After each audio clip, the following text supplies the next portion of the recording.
according to various experts and analysts, and based on our own experience, we believe that in the next 10 years, AI-powered agents are expected to handle 50% of all customer interactions. So I want to welcome Prashanth Padmanabhan, VP of Talkdesk, who's going to talk to us about AI-driven automation, the threat and the opportunity. Just a reminder before we kick it off that we've got the AI Product Management Cohort starting in April. We'd love to have you join the program. It's taught by Corey, who's from Google, and Kai from Uber. We've also got, this week is the last week, last few days for you to join our AI Agents cohort. It's a new program run by Corey, and it's a 2-week program. Very excited to be running it, and it starts next Tuesday. So we'd love to have you there as well. I'm going to put the link in the chat as well as on LinkedIn, because I know we have some people joining us there. But I know that you're here to join to hear about AI-driven automation. So without further ado, Prashanth, over to you. No, thanks. No, good to hear about those programs, because I'm going to talk a little bit about AI agents today and AI and so on. So thank you, Ida. Hey, everyone. My name is Prashanth Padmanabhan. I today will talk about AI-driven automation. And since I'm from the enterprise software industry, I will talk from the perspective of an enterprise software person, product manager, and talk about why this is a threat, definitely a threat, and why this is also the biggest opportunity for enterprise software as a service providers and the product managers in that area. I mean, this will apply to every area, but most of my examples will be from the enterprise software industry. My formal title is Vice President of Product Management at Talkdesk. We are a customer engagement software provider.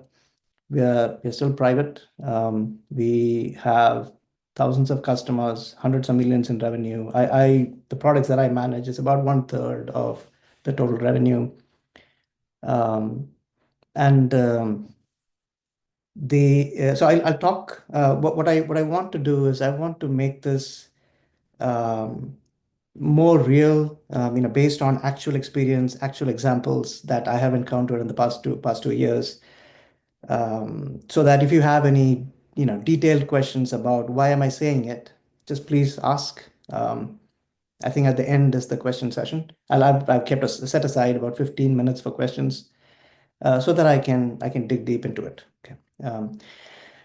The advent of generative AI, most of us know that as the day ChatGPT was released, although that has been, people have been at it for many years, became an existential threat for Talkdesk as a company. We had to reinvent ourselves. And in the past 2 years, Talkdesk has transformed itself from a customer engagement software provider to an AI platform provider for customer engagement. So that is the experience that I'm going to rely on to talk about it. I won't talk anymore about Talkdesk very much. I just wanted to let you know my background. Although I'm assuming that most of you know what an AI agent is, I wanted to make sure that I start with a brief introduction to AI agents so that it'll help us in the conversation. There are many definitions of AI agents. It is somewhat misused by most software providers for marketing and commercial purposes. But my definition of an AI agent, this is the definition of an AI agent that I believe in, and many of my colleagues look at this definition as the right one. An AI agent is a software system that autonomously perceives its environment, processes information, and takes action to achieve specific goals, like a human being would. Things like if you're crossing the road, if you're a human being, you will step up, you will look left, look right, make sure that there is no danger, and make sure that you're not violating any rules, and then cross the road, if that is the goal. although it sounds like a very simple thing, crossing the road, most of us don't realize that that's every time we cross a road, we are taking a life or death decision. For human beings, it's so easy. Um, and now AI agents are able to do that. We are operating in the healthcare and retail industry, travel industry, many other industries as well. But I took a few examples, actual examples. Many of them we are delivering to our customers, and some we are working on. So, for example, in healthcare, appointment scheduling is something that human beings call patients for. So, if you're a huge hospital system and if you have 1 million appointments in a month across, say, thousands of doctors and labs, um, human beings call for these appointment scheduling purposes multiple times, and every time they call, it costs the hospital system, say, $5. And most of the time, it's a pretty straightforward activity. Hey, tomorrow is your appointment. Um, just let me know if you're coming. This is important because if somebody doesn't show up for an appointment, the hospital loses the doctor's time, and it also loses a lot of revenue. So it is not a trivial activity. It's a very important activity. Similarly, for billing and insurance purposes, you forgot your bill is due tomorrow, credit card bill or healthcare bill. 90% of the time people just forget. It's just that it's not like they don't want to pay, but they forget. But calling them costs $5 to $10. And if you do that tens of millions of times, you're talking about a lot of wastage. So those things we've been able to automate for our healthcare customers. Medication reminders, sending personalized alerts for prescription. I'm supposed to take cholesterol medication and I forget all the time. So things like that. And of course, it can also be used for symptoms checking, patient triage, and purposes like that. In the retail industry, virtual shopping assistants, one of our customers has a AI agent. We have deployed it for them. You can go and tell the agent there are supplements, a nutrition supplements company. We can go and say, hey, I walk. I would like heart health supplements, and then it'll ask a few questions and then recommend a supplement that you can buy instead of just you browsing the website. Typically, a human being is involved, but virtual shopping assistants are able to help customers anytime they want. And they're very consistent. They can adjust to your tone. If you're playful, they'll answer in a playful manner. If you're very serious and formal, it'll answer in a serious and formal manner. And if you're a skier or a golfer, then it'll talk to you in ski language or golf language, things like that. Like how a shopping clerk in a high-end, say, department store would. Similarly, for order tracking and updates, sometimes, where is my order is I think 60% of e-commerce customer service requests. These things we have been able to automate. Returns and refunds processing, customer sentiment analysis, asking for feedback. We don't have to call and ask for feedback.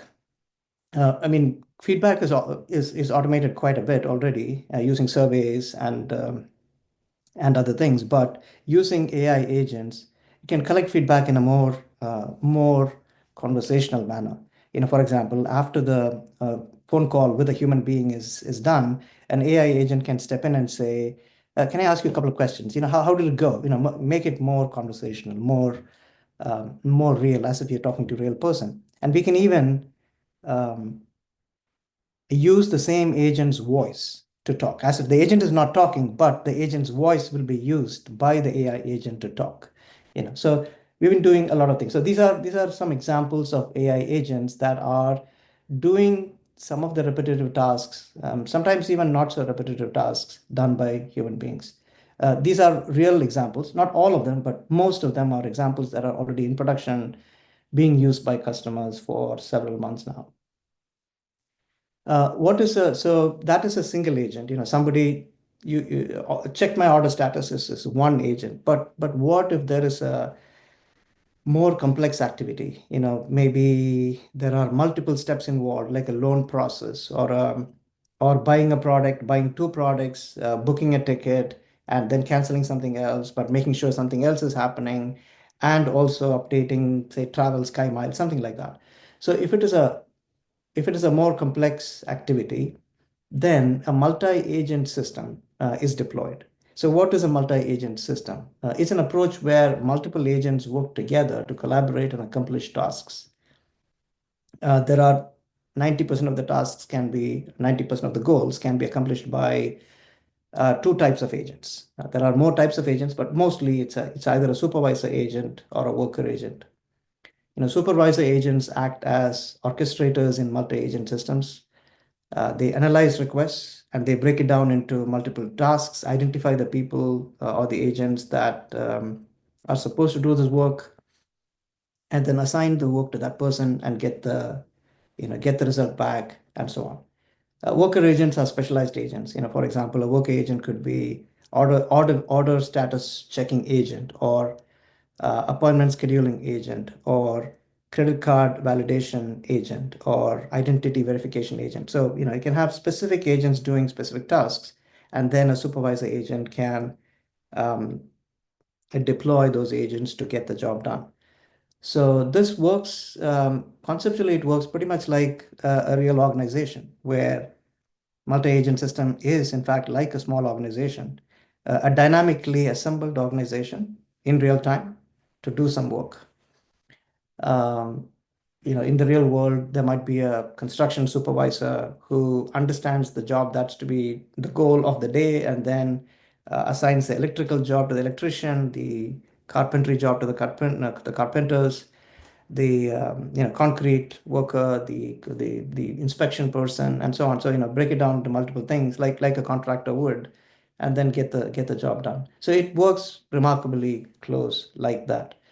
Um, How does the supervising agent work? How do you train it to break down the task and assign it to the right worker agent? so that's a good. So this is how we do it. And on the right side. So how are supervisor agents created, and how are supervisor agents instructed? Um, we and in a very practical sense, how is a supervisor agent even created, right? That's the question. The supervisor agent, and many of these worker agents and supervisor agents are created using a simple point and click tool today. So we created those tools. There are many other tools in the market. You tell the supervisor agent in plain English, um, and this screenshot is it's an earlier version of the product, but I'm showing you to say this is how you create a supervisor agent. Um, you tell the supervisor agent your goal is to accomplish this. To accomplish this goal, you have access to this library or this pool of people or pool of AI agents. Um, use the appropriate AI agent for the appropriate job, and you decide which agent you will call. But your goal is to accomplish by the end of this session, this particular result. So that is how a supervisor agent is trained. You can specify, you can be more prescriptive. For example, you can say, if the customer asks for credit card validation, then call this agent and use that agent for validation of the credit card. Or you can keep it more generic and say, use the appropriate agent. And then obviously you have to check to make sure that the supervisor agent is able to perform, depending upon the model you use, depending upon how how complex the task is. So that's how we do it. Um, in the case of customer, I'm for the past 4+ years, I've been in the customer engagement and the customer service business, software for customer service business. Um, and in the customer service business, AI adoption is much faster. It is also much more prescriptive. So, for example, if a customer calls in, so this is how we train our supervisor agents, um, or even worker agents for that matter. We say, if a customer asks for this, and this, then you can do it. You can deploy the appropriate agent and get the job done. A very specific example in a retail scenario could be if the customer asks for product recommendation, use this agent and do this. If the customer asks for some kind of a support with an existing product, look at this content or knowledge repository and answer that question. If a customer asks for order status, do this, do this process. And there is a specialized agent who can do that work. If a customer asks for returns, then do this. If a customer asks for, say, discounts, do this. And then you can also add a generic statement, which we do in most cases, a generic statement saying, if you're not able to solve this problem, either say, I don't know, or if it is during office hours, and if a human agent is available, then say that this requires a human being's approval or handling, and I'm going to escalate you to a human agent if a human agent is available. If it is outside office hours, then the supervisor agent is trained to say, my apologies, I cannot answer this, and a human being is needed. I will, schedule a call back, so that the human agent can call you with your permission, or please call us back during this time, office hours, and we will do that. Yeah, that's how we train the supervisor agents. So this sounds like prompt engineering with if then else type of logic in your prompt. Yeah, that's right, Anirban. I mean, it is prompt engineering, but there is no if then else logic here. So it is a long prompt. That's Right. The prompt is implementing an if then else logic, right? If this is recommending something question, go, to this worker agent, right? You could think of it that way. Yes. So when we define or when we design a worker agent, let's say, so within a particular agent, the prompt is obviously translated into some sort of computer code for the computer to understand, right? It's just that we are not writing computer code. We are writing plain English. But behind the scenes, obviously, the prompts are being translated into if then else, or basically computer code. Yeah. What is Okay, the thank you. tool that you have used for creating this supervising agent, like calling one up, like based on condition, calling the agents? What is this tool, this screenshot you're showing? We built this tool ourselves. We call it the automation designer. Okay. So this is our tool. Yeah. And we don't provide this tool to others. We only provide this tool to our customers. In other words, you can't buy this tool from us. You buy our product, and then our partners, our professional services and product managers use this tool. Our partners use this tool to implement, to create agents and create workflows, create multi-system workflows, and our customers themselves can use it to create either single agents or multi-system workflows. But there are other tools like this available in the market, that you can buy and use for these purposes. Can you provide some examples if you have? Crew AI, is a good example. Yeah. I have great respect for them. They do a lot of good work. So the threat. I'm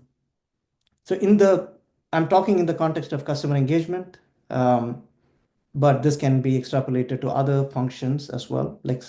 According to various experts and analysts, and based on our own experience, we believe that in the next 10 years, AI-powered agents are expected to handle 50% of all customer interactions. Now, you can obviously extrapolate this to marketing. You can say 80% or 70% of code will be written by AI agents. I'm not saying software development, because software development is much more than writing code. But you can say 80% of the code will be written by AI agents. 50% of the marketing copy will be written by AI agents. Maybe X% of legal work will be done by AI agent, X% of research reports will be written by AI agents. Particularly with ChatGPT 4.5, I just started using it this week. It is quite impressive. For example, if I have to write a product definition document, it used to take me 2-3 days. Now, with the right prompt, it's, I'm able to do that within 10-15 minutes. Like 80-90% of what I would normally write, which used to take 3-4 days, is now can be written in less than 5 minutes. Of course, as long as I understand the problem, that the human factor is still important.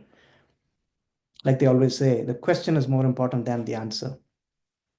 I don't know if you read Hitchhiker's Guide to the Galaxy, you know,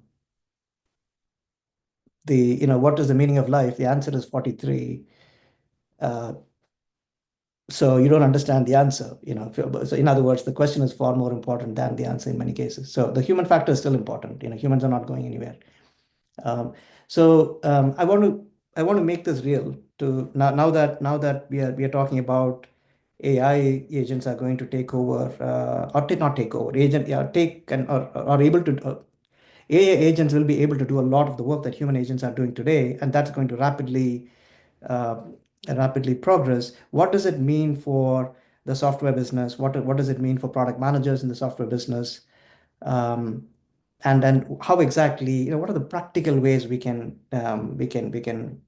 adapt, and what have we done as a company? After all, we are we make hundreds of millions of dollars in revenue from this old model. And if this model is going away in the next few years, how are we going to make money? How should we reinvent ourselves? And that's what we did. And we did a lot of mistakes, trial and error, and then we have come to a point where we believe that we are on a very good path. So I'll share. So let's look at a hypothetical organization with 100 agents. Now, I'm using the word agents here. Now, you can broadly apply this to employees, marketers, programmers, other things, but this context is customer service agents. A company that um, is using 100 agents today, which is typical, 100 agents, that company will only need in 10 years. This is obviously a broad generalization. It could be 5 years, it could be 8 years. Um, in 10 years, roughly half the work will be completely handled by an AI agent. In other words, AI agents will be as good or better than humans in handling 50% of all interactions. I mean, this is based on Barclays research, which came out a couple of years back. And we have been able to validate this in our own business because we have thousands of customers. We see this happening. The number of agents doing the same job is going down every year, are required to do the same job is going down every year. So what this means is AI-driven automation will force software as a service companies to rethink monetization or risk revenue loss. What does it mean in practical terms? A company like us, somebody using 100 agents uh, will pay us roughly, very roughly, broadly speaking, $120,000 per year for software subscription. That's about $100 per agent per month. Now they pay their agents. In this case, these are customer service agents in the US, about $40,000 per year. That's a labor expense of about 4 million per year. So they pay, in fact, the software expense is almost negligible. Most of the money is spent on people. Now, what happens as the number of agents decreases, the spend on seat-based licenses will reduce. So in 10 years, for example, my company, uh, providing the same software, getting the same job done, will make half the money. Um, and that is a problem for us, right? So we looked at it about 2 years back and said, what are we going to do? And then we said, okay, we better become an AI company. We better start providing these tools, and then charging for those tools. Otherwise, we'll be out of business. Our investors will come and say, you have no future, and we'll be out of business. So we looked at it and said, while this is a big threat, a few of us got together and said, um, well, this is also the biggest opportunity. And we need to rethink how we create value for our customers. And we also need to rethink our business model. Um, So we said software as a service companies, or my company particularly, we have to build AI-driven automation capabilities and pivot to outcome-based pricing, and that will significantly increase our revenue. That was our hypothesis about 2 years back. And we said we can roughly quadruple our revenue in our case, even without adding new customers. And obviously, because we are providing automation tools, our revenue went up, much more than what we anticipated for the AI business. So, I mean, you may think, oh, is my company the only company doing this? No, that's not true. I mean, there are smart people who understand this everywhere. So pretty much every software as a service company, big and small, if you look at Salesforce, ServiceNow, they're all doing it at a much, much bigger scale than us. They're obviously marketing it and at a much, much bigger scale than us.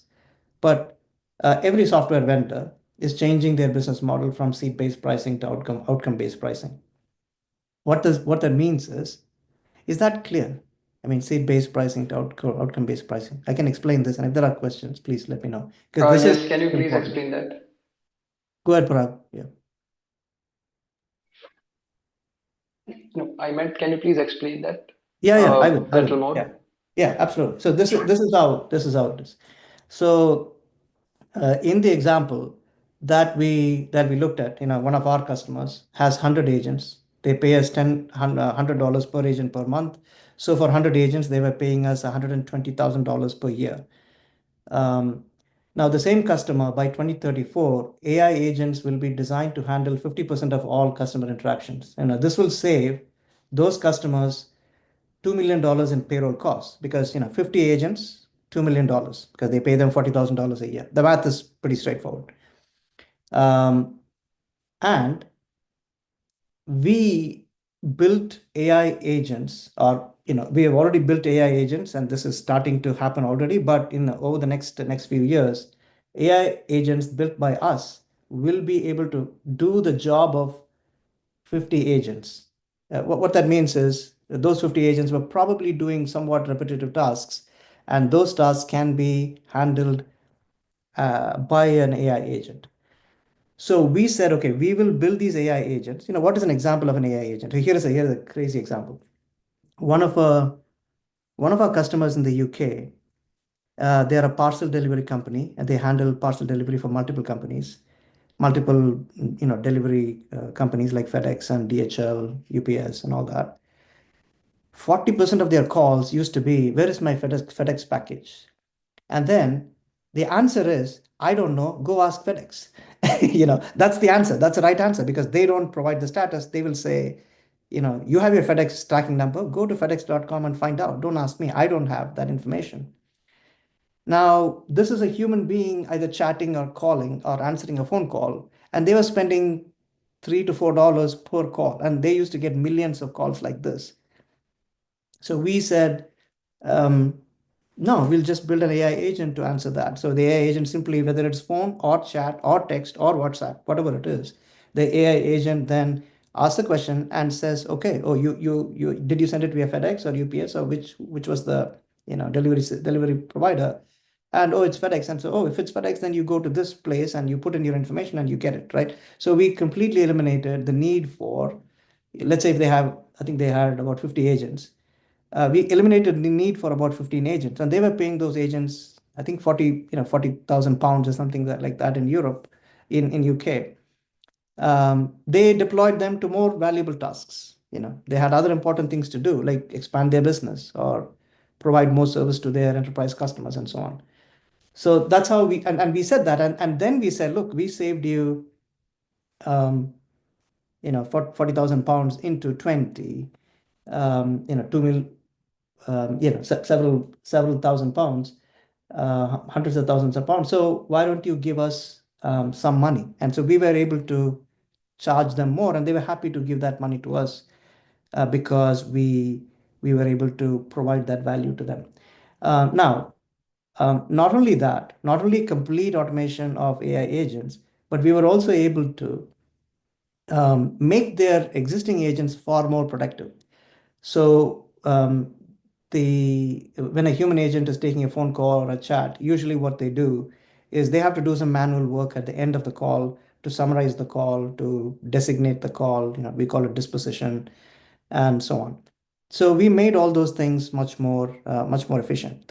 As soon as the call is done, the human agent can click a button, which is pretty straightforward. You just take the entire transcript of the call and summarize the call and determine whether that call was a technical support call or a sales call or a appointment scheduling call, and store it. So for a customer that gets say 10 million calls a year, if you save them 5 minutes of summarization time, it is a lot of money. So we started charging for that as well. We said, okay, we are saving you 5 minutes every call, give us a little bit of money. And so we started charging. So what happened is, rather than losing money from this customer, we actually started making 2 to 3 times more money from the same customer for the same work that they were doing. The money came from the people, money came from the money, the payroll costs that they were allocating to these workers who were doing pretty repetitive work, and who are not happy to do that work anyway. Because some of these workers don't stay on the job for very long because it's such a repetitive work. They don't have any career progression. They were not happy. Their turnover is much higher. So they eliminated the need for all those things. And the number of people who stayed with the company in that jobs also went up. Um, so hope that helps, Parag. Does that answer give you a sense Yes, of? yes. Okay. Yep. Thank you. Yeah, this is from experience, by the way. I'm not an analyst. I'm not a salesperson. I'm not projecting something. I'm not a strategy consultant. This is what happened. This is a real customer. This is what is happening. And this is like field tested. Now, over a period of time, obviously, this will get commoditized, and there'll be price pressures and so on. But people thought we were not being truthful when we said with AI, if we invest in AI agents and platform, the tools to create the agents, we could quadruple our revenue. There was skepticism, but no more. I mean, there's no more skepticism. And I'll talk a little bit about how we have redefined our entire company as an AI platform company for customer engagement. So Prashant, I Big have a bet. We'll question. see. It's like we'll see what happens. So I have a question. Yeah. So when you created these agents, you mentioned that you created through chat, SMS, or say WhatsApp. Yeah, and voice as well. Yeah. Oh, okay, voice as well. Yeah. And were you able to kind of get the latency from a voice perspective as well? Like, obviously with ChatGPT, Open API, I think the real-time APIs have come to So for voice, we have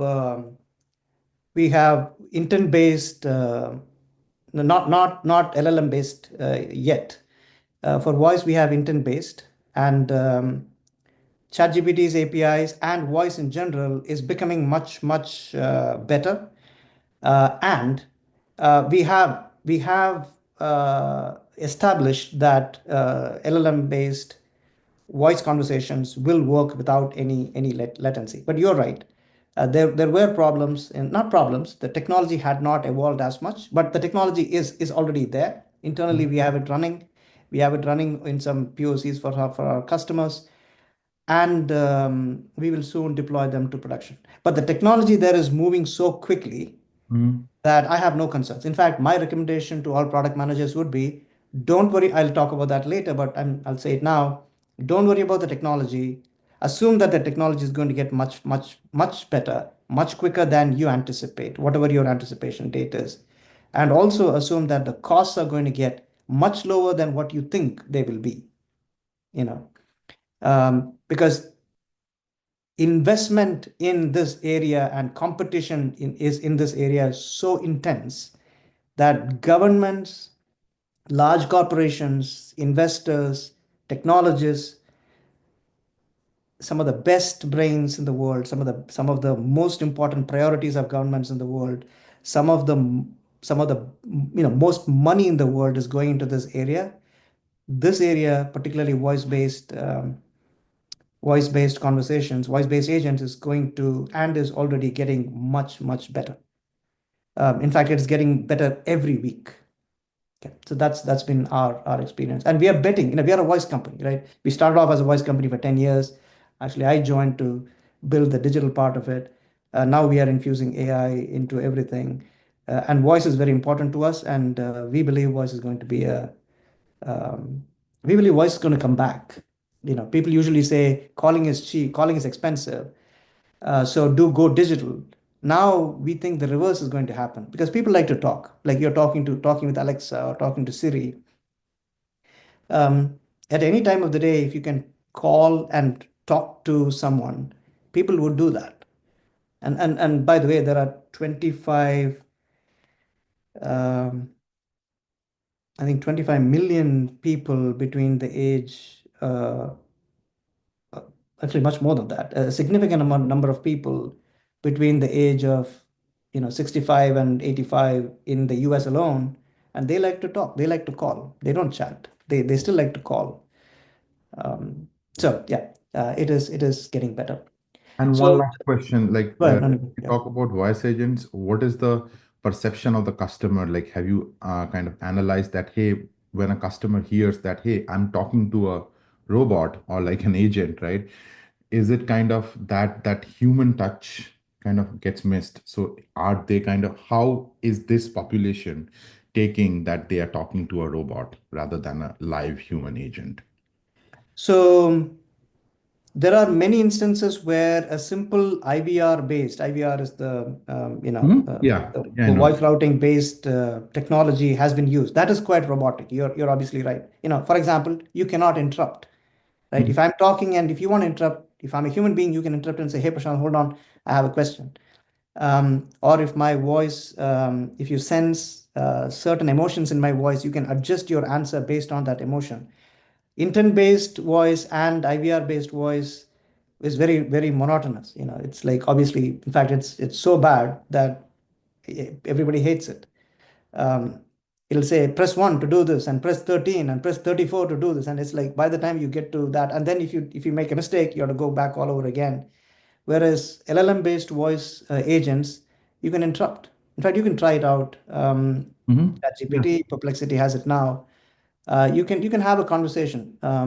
I've posted some videos in my blog. I'll put a link to it at the end, at the last slide. You can see. Um, you can have a meaningful conversation with uh, with an AI, Gen AI based voice agent, and it feels um, it feels exactly like you're talking to a human being. There's another thing. Try this. Check this out. Fish.audio. Fish.audio. That's a service. We are closely looking into it. Um, you can, like, for example, I can record my voice, or in our case, our customer service agents can record their voice, and then the generative AI based voice agent can actually talk using my voice. It's as if they're talking to me, and it'll be trained to answer most of their questions. But it's not me talking, but they will hear my voice. So we are working on many things that will address the concerns that you brought up, Anirban. Okay. Am I talking to a bot? Is it, this sounds like this is not, I want to talk to the person that I'm usually talking to. Um, it is like your voicemail. Like if you record a voicemail and say, hey, this is Prashant, I can't take the phone call right now. Call me again later, or I'll call you back. Instant. Imagine if the voice message says, hey, hey, this is Prashant speaking. I'm not really available, but usually if you have some questions, ask me. I might be able to answer, right? If you Yeah. say, Prashant, like what's happening with that? Oh, that status of that project, this is what it is. Because it has access to all my information. The agent can talk in my voice. The agent has access to all the information that I have. The agent can actually answer many of the questions.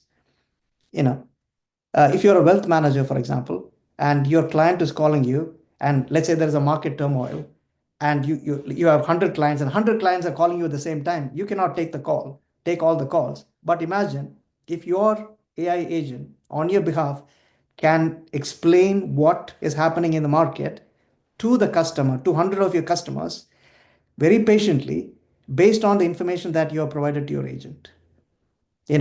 So these are emerging technologies, and we are obviously working very closely in those areas. So I think it's okay because the questions are okay because we had set aside 15 minutes for the questions. So I'll go through these things, and maybe keep it to 10 minutes and then come back.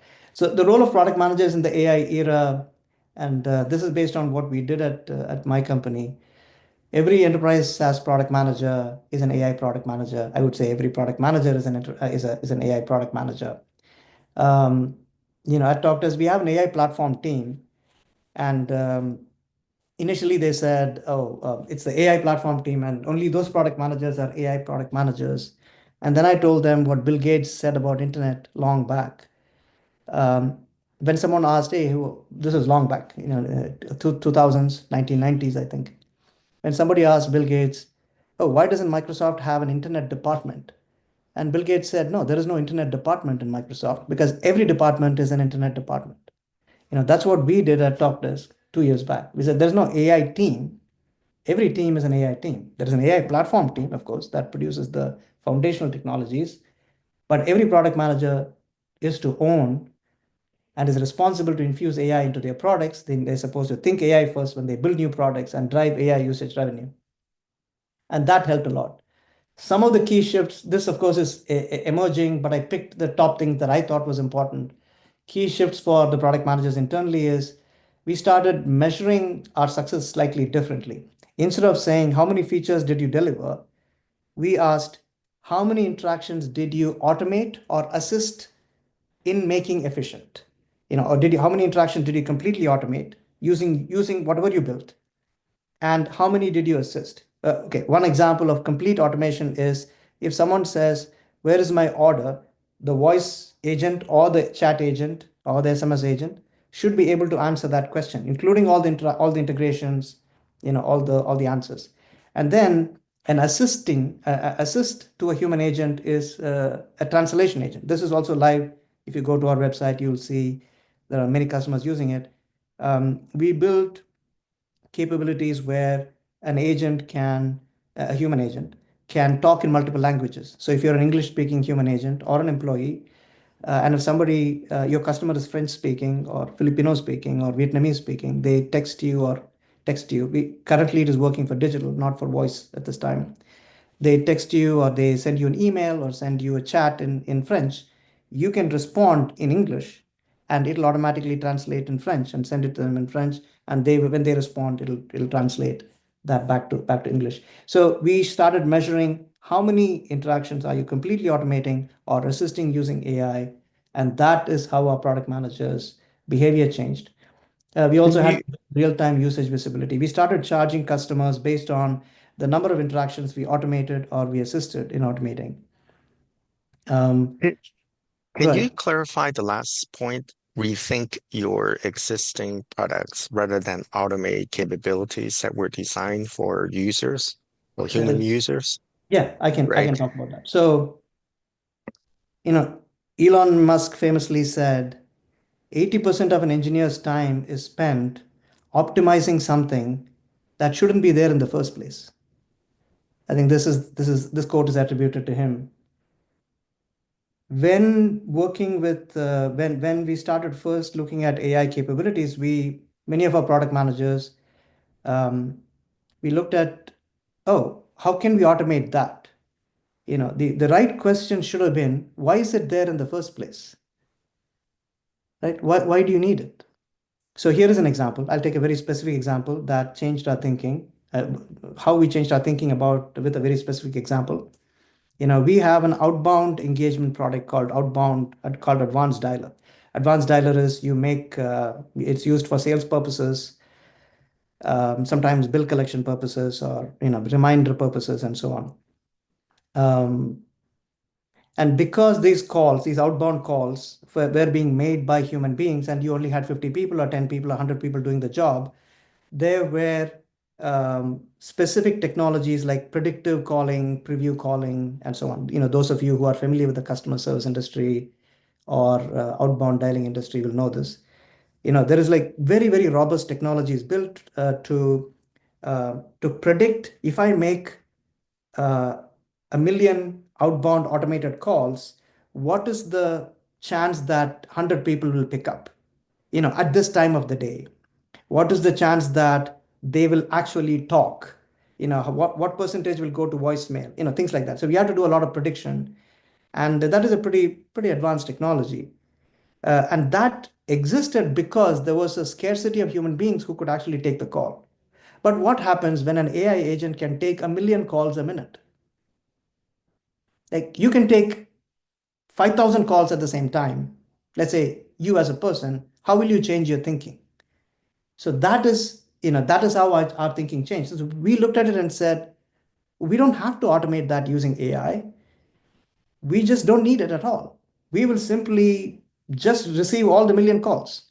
And this happens all the time. Like, for example, utilities, it happens. If there is a fire or if there is some kind of an emergency, if there is even a power outage in an area, the utility will get 10,000 calls within 5 minutes, right? How will they handle it? So, we had to go back and rethink AI first. That is what I mean by AI first. That is one example. There are several such examples. I mean, if you were to remember this, if I were to mention one thing, I would say it's good to ask before automating any feature or before applying AI or using AI technology on any capability. It's always good to ask, why is it there? Should it be there in the first place? What happens if it is not there? By the way, it's a great way to ask an employee as well. To find the value of an employee, it's a good question to one of the interesting questions to ask is what will happen if that person is not there, or what will not happen if that person is not there. Same way you look at every feature, every capability, and ask the same question. Hope that helps. Well, okay, then okay, what is AI first product thinking? I mean, this is exactly what I said. I think I already covered this. This is the example that I took. Now another example that I wanted to share is summary insights from customer interaction data instead of graphs and charts. So for example, so here is an interesting thing. Okay. When you are going out, let's say you're walking out, going for a walk, a 1 hour walk, and you want to know if it's going to rain. And so if you look at the weather, what will you see? You will see, let's say if you're using Yahoo Weather or Maps, so Yahoo Weather or something, it'll say, oh, this is the temperature. This is it's rain. It's going to rain, 60% chance of rain, this thing, that thing, etc. Instead, what Yahoo Weather should tell you is, hey, take an umbrella. That's basically the thing that Yahoo Weather should tell you. It doesn't have to tell you charts and graphs and then provide you the ability to interpret. Okay, weather charts are easy to interpret because we know how to do it. What about a very complex optimization chart of like volume of contact center, like where 20,000 people are there and you want to understand that center? It takes years of training to understand those charts. So what we started doing is, instead of presenting more and more charts, we simply said, we actually started looking at the data, took entire data and fed it into a AI model, and the AI model and advised the AI model, basically it's an AI agent, to say, okay, you are an advisor to the supervisor of this call center. Tell them what went wrong, what went right, and what they should change. And then it looked at the data and started making specific recommendations. So we could do this within days instead of months of development. So that is another example of it. I'm sure there are brilliant examples in many other industries that you can think of, and I'm sure you have thought about things, or you will think about things. So another thing which I already mentioned is design products. This is my guidance to all my colleagues. Design products anticipating better technology and lower costs. While costs of new AI models are sometimes high, and then you say, oh, that's very expensive, I'm not going to build it. Build a POC anyway and be ready, because costs are going to fall. One of the things that we did when DeepSeek came along, DeepSeek is that model from one of the Chinese companies called DeepSeek. At 9 o'clock in the morning, we said, oh, DeepSeek is here. It performs as good as OpenAI for many use cases. How can we do this? By 12 o'clock, our AI platform team had deployed DeepSeek in our Amazon instance. And by the end of the day, our product managers had taken the same use case and deployed it on DeepSeek, at least as a POC. In other words, we eliminated a whole bunch of costs, like almost close to zero. The costs became close to zero for some use cases. So now, because it is cost pretty much nothing to us, we were able to deploy AI to a lot more capabilities that we were not able to before because of cost reasons. So, don't worry too much about costs because costs are falling fast. And I'm basing this observation. I'm making this observation based on what I've seen in the past 2 years. Where are the biggest opportunities? This is Andrew Ning. He is a well-known thought leader and expert. He talked about this in last year's keynote at Snowflake's Build conference. These are multiple opportunities in AI. Of course, NVIDIA is making a lot of money because of semiconductors. Cloud infrastructure providers will make a lot of money. Foundation models will charge a lot of money. But the biggest opportunities, I believe, and of course he believes, is in AI applications. And I would say 95%, if not 99% of product managers will work in the applications area, not in the foundational models area or cloud infrastructure or semiconductors, right? So I think the opportunity is very, very, very good. And I think it's going to be a golden age for product managers who understand this and take advantage of the opportunity. How to stay current on AI technology. Obviously, I don't have to tell you, you are obviously staying current on AI technology. But what I do, and I think one of the most valuable things that I did was when LLMs came along, I had a training budget, several $1,000s of training budget. So I took some money from that and gave everyone access to ChatGPT Plus. It was $20 per month. It was probably the cheapest and the smartest investment that I did, $20 per month. And within 3 months, they came back and built capabilities that brought us tens of millions of dollars in AI usage. I'm glad to have a smart team. The ones that I use normally are Perplexity Pro. I use Perplexity Pro because Perplexity automatically, really impressed with the company, very smart people. Any new model that comes along, including DeepSeek or Claude, they keep adding that. So with one access, $20 a month, if you can afford $20, I'd recommend it. If not, just use the free version. That's pretty good too. They keep adding new models, so I don't have to go to multiple models. Go directly to DeepSeek and check it out. So through there, ChatGPT Plus, of course, very, very good. The latest one, 4.5, is really, really impressive. I just wrote my first PDD, product definition document, which is a format that I invented several years back. I didn't like the PRD. I redefined it as PDD, a product definition document. I use Gemini. I used our professional services team uses Notebook LM to create training material. And then, of course, to also deeply understand what is happening, where AI is going, it is good to follow thought leaders. There are many thought leaders. The one I thought, okay, if I were to pick one book, which one would I pick? And my recommendation would be, if you haven't read it, please read The Coming Wave by Mustafa Sulaiman. He's the co-founder of DeepMind, a practitioner. This person is talking from scratch. He's not an analyst or basically he knows what he's talking about. He has done it. He's dedicated his life to that. And of course, his other co-founder is still the CEO of DeepMind and a Nobel laureate. So this is one of the best books that I've read. It's fascinating and also a little bit scary at the same time. How are boards and executives investing in AI? Now, this is something that you probably won't see in many AI training or AI bootcamp things. So I thought I'll add it here. I'm talking from experience here. You may be a software leader, you may be a head of product, you may be a product manager, maybe you're making a pitch to your product. So it's also good to put yourself in the shoes of a board member. What is a board member's job? Who are board members? I'll take 30 seconds on this one. Board members are basically representatives, are people with money, right? Somebody has given money, whether it's a fund or angel fund or some other fund. Somebody has given you money, and they have put someone on your board to make sure that their money is not wasted. Right? That's basically it. Think of board members as representatives of people with money. And while they, for the past 2 years, because money is not cheap, they will say, oh, no, there is no money for anything. They are under pressure to invest in AI to accelerate AI development because the board if the board member doesn't invest in AI, investor will ask, what do you mean?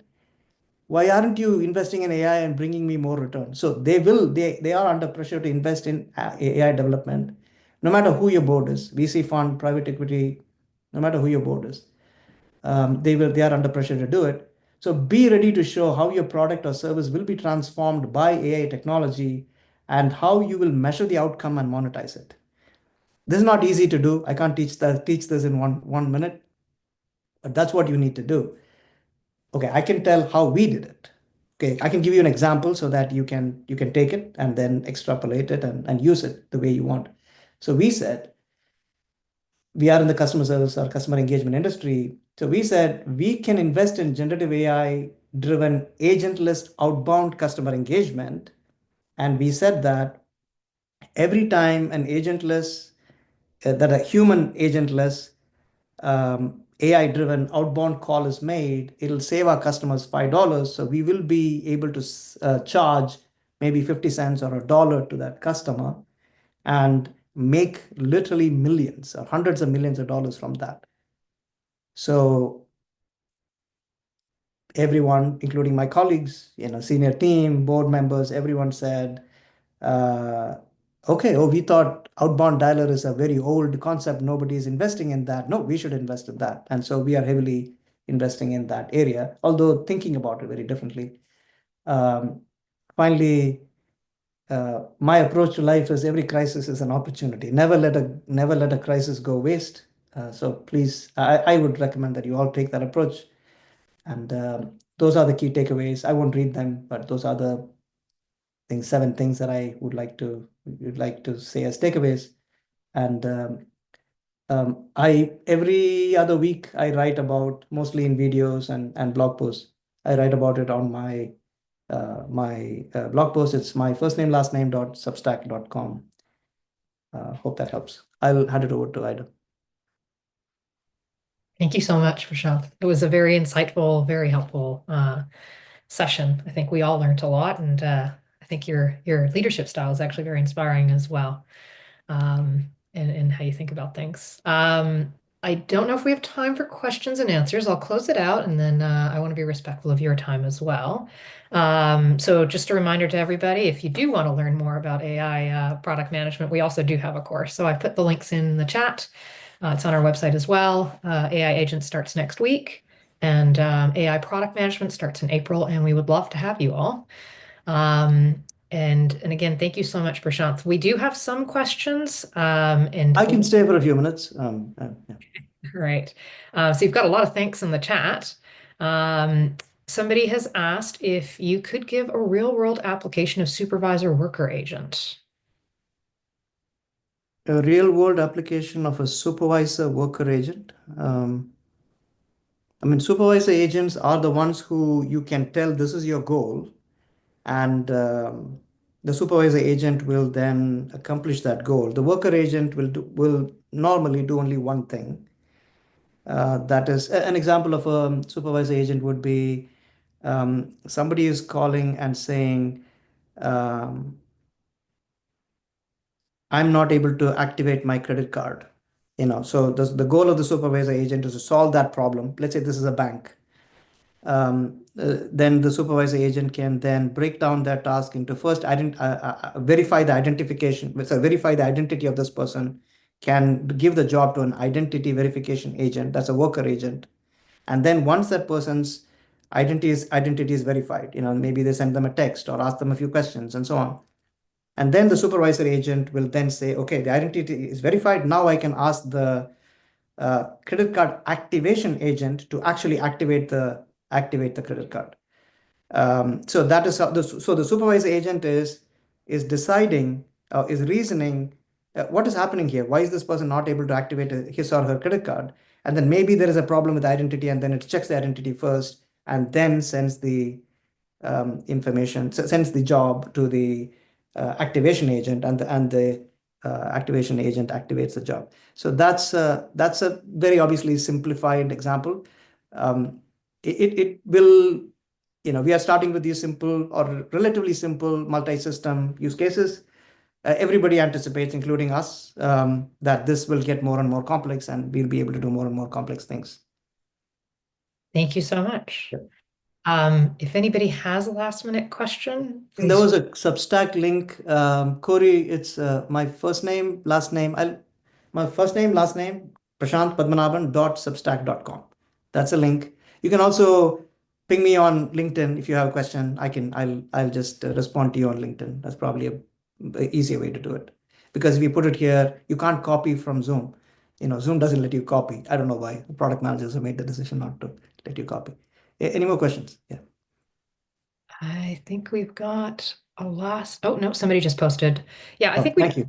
Kyla, thanks. Appreciate it. Yeah. One question was, how would you price partial usage of AI agent by a human in the mentioned scenario? I think this was interesting question. We actually have I can't share it, obviously, for privacy reasons. It's our intellectual property, but I can talk about it a little bit. So the way we price this is this, and others are probably doing something similar. So it's not conceptually, it's not very complex. So the way we price it is, earlier, remember, we used to go and say, you have 100 people, so we're going to charge you X dollars per person per month. That's a simple seat-based license. We moved away from that. At least we are rapidly moving away from that. So the way we price it is, we'll say, okay, you're going to buy $1 million worth of AI wallet. So $1 million worth of AI usage. And if you use an autopilot, we will draw down $1 from that. Every time you use a completely automated solution, we will draw down from that. If you use a particular AI agent, then maybe that AI agent is not very high value. Maybe just like an example is a summarization agent, an agent that summarizes the job. We are saving you maybe $1, and we will take 10 cents from that. So it's like a drawdown, kind of like how Amazon does. And I don't know if there are Amazon product managers here, but Amazon does a pretty good job of this. You buy $1 million worth of, we are an Amazon customer. Amazon is where we host. So when we buy from them, every time we use, Amazon draws down from that usage, that wallet of money, that a pool of money that we have provided. That's the approach that we are taking. Hope that helps. Appreciate it. Sounds good.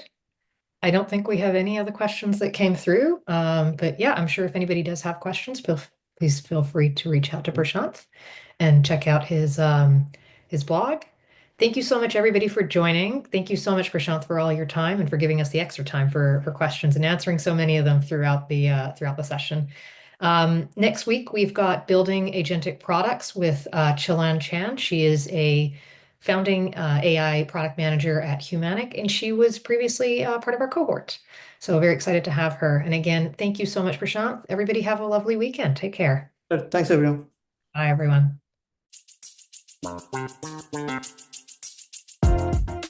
So my experience with the cohort was overwhelmingly positive. I wasn't sure what I was getting into, but I mean, look, this is what we did in 4 weeks. I mean, for me, this is like, wow. In 4 weeks class, we came up with all of this much research, this much understanding, all of it in 4 weeks. That's pretty amazing. And so firstly, how thorough the course is, how you just dive in and really all the deep concepts from the technical side to all of the PM work that you have to do, all of it is covered thoroughly. The technical side especially, it's very easy to kind of gloss over it, but this ML is so technical, you absolutely have to know it on some level. The instructors are very supportive. Kai is a fantastic instructor. Bijan is always available for help. He wants to help you push your career forward, learn as much as possible. Just become a great AI PM. And that's 2 hearty thumbs up.